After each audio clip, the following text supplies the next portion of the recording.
Hello, Integrated Science friends. I'm Mr. Hare, and today we're going to talk about the North Star.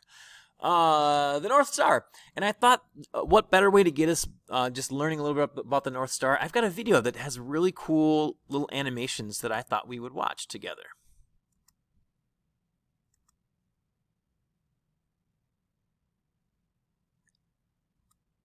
What you're going to learn in this video, you're going to learn where, well, maybe not in this video, but by the time this video is over, like you and me talking, where is the North Star? Like, I will teach you how to go outside and find the North Star. And then from the North Star, you can tell which way's north, and you can actually tell where on planet Earth you are north and south, like how far north you are. I'll teach you where to, like, where would you be, like, if you're in the North Pole, where's the North Star? If you're in Platteville, where's the North Star? So let's get going.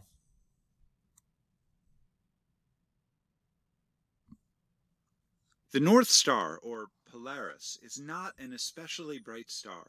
It's ranked 46th out of the top 50 brightest stars in the night sky. It's not exceptionally large or small, hot or cool, young or old, close to the Earth or distant. So what makes it so special? Well, it's one simple thing: where it is relative to the Earth.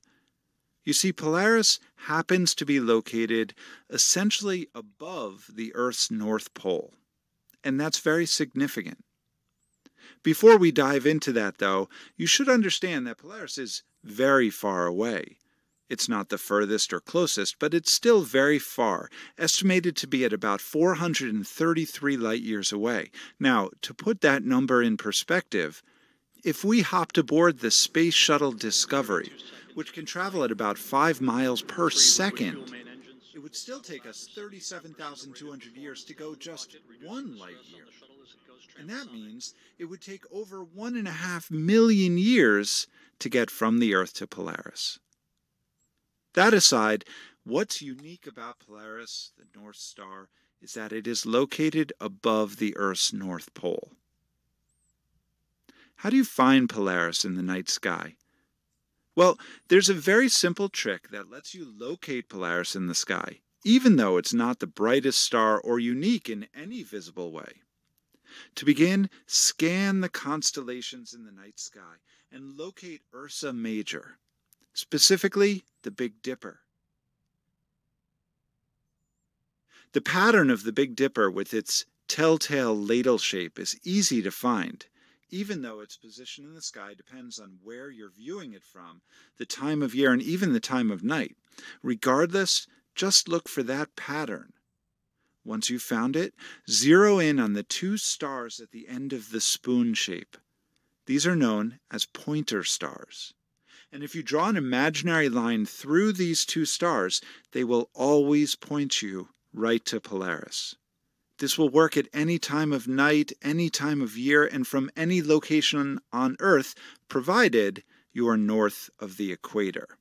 Polaris is not visible from the bottom half of the Earth, or the southern hemisphere. So why do we care about Polaris? Now that we've found it, what can we do with it? Well, Polaris can tell you 2 very interesting things.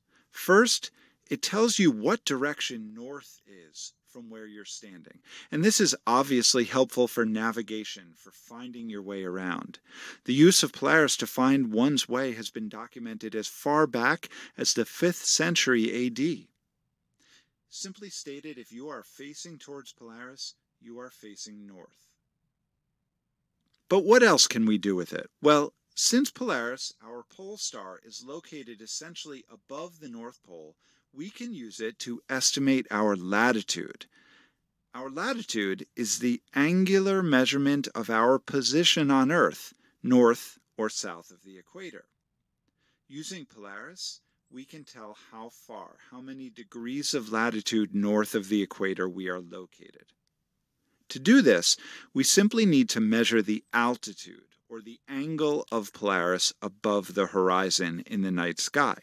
And you can do this with a very simple tool, a tool that's been used for hundreds of years, called an astrolabe. Whatever that angle of Polaris is above your northern horizon, that number is equal to your latitude in the northern hemisphere. So, Polaris is a special star, not because of any of its characteristics, but because of where it is located. Because of its location in the night sky relative to the Earth at this moment in time, it can tell us a lot about where we are right now and about where we want to go. So, Polaris, the North Star. We learned a few really important things from that video. Important thing number one, a lot of people think that the North Star is the brightest star in the sky, and that is not true. Polaris, you saw this number 46. There are 45 other stars that you can see that are brighter, so it is definitely not the brightest star. And I've got for you, I have a globe right here to kind of to use it as an example, and I have a Lego man. It's Lord Business, if you can see it. There he is. Lord Business. And Lord Business, he's going to be standing on the North Pole. So when I'm showing you my globe here, here's the North Pole. And then here's the North Star. The North Star just happens to be straight above his head. So if you're on the North Pole and you look straight up, like Lord Business looks straight up, that's where the North Pole, that's where the North Star is. And you heard that the North Star was called Polaris. So you can see it in this picture here. Maybe you've heard of Polaris side-by-sides or snowmobiles or four-wheelers, but Polaris, that company, gets its name from this star. And it's called Polaris because it's the pole star. It's above the North Pole. So if you're standing on the North Pole, like we are right now, the North Star is directly above your head. Now, if Lord Business was to walk down here to the equator, so Lord Business, North Star, North Pole, walks down here to the equator, it's not above his head. Above his head is directly towards you right now in the camera. So the star would be on the horizon. Lord Business would have to look right next to the ground to see the North Star, because directly above his head would be towards you, so he would have to look at a right angle to that, so it would be right along the ground. So if you're on the North Pole, it's directly above your head. North Pole, directly above your head. On the equator, it's directly on the ground, so it's right next to the ground. So Platteville is kind of in between. So here we are standing on Platteville.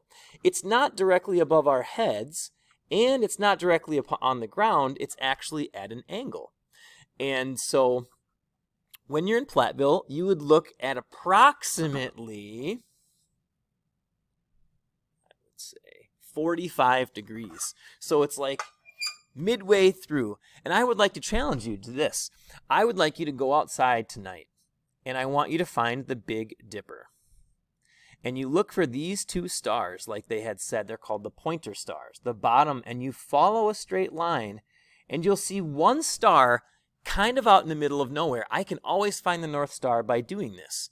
Take those two stars, draw an imaginary line, that's the North Star, and that's the end of what's called the Little Dipper. Now, a common misconception is that a lot of people call these things constellations. This is not a constellation. Back in the day, we used to call these constellations. But right now, what we refer to constellations as is a section of the sky. So you learned that the Big Dipper from that video was in the constellation Ursa Major, which is the bear. But what Ursa Major actually is today is a section of the sky. So there are 88 of these sections, and you can see Ursa Major right here. So modern day constellations are this section of the sky. This blue section right here is what we call Ursa Major. So you could say something like the star Merak. This star right here is known as Merak. People will say this. The star Merak is found within the constellation Ursa Major. So what that's saying is that star is somewhere in this blue box. Now these boxes aren't like, you'll notice they're all kind of crazy shapes because they tried to take the ancient definition of constellation that connect the dots and they made them into the boxes. So I think that you guys are pretty good. Though maybe the one other thing that I didn't talk to you about was the word zenith. The word zenith refers to directly above your head. So in Platteville, if you were if Lord Business back to the North Pole, if he's standing on the North Pole, directly above his head is called the zenith. So the point directly overhead is known as your zenith. So there it was, kids. The North Star. Why it's important? It always points north. Wherever you look at it, you can follow it north no matter where you are on the planet. It's not the brightest star. And you can tell where you are on the planet by, if you're on the North Pole, it's straight up. If you're kind of in the middle, it's at an angle. And if you're at the equator, it's on the horizon. If you're on the bottom of the Earth, if this is Lord Business in our North Star up here, if you are on the bottom of the Earth, you will not be able to see the North Star because the Earth would get in the way. You'd have to look through the Earth. So anytime you're below the equator, you won't be able to see it. All right, kids, have a great day. I challenge you to go outside, see if you can find that North Star tonight. It's kind of fun.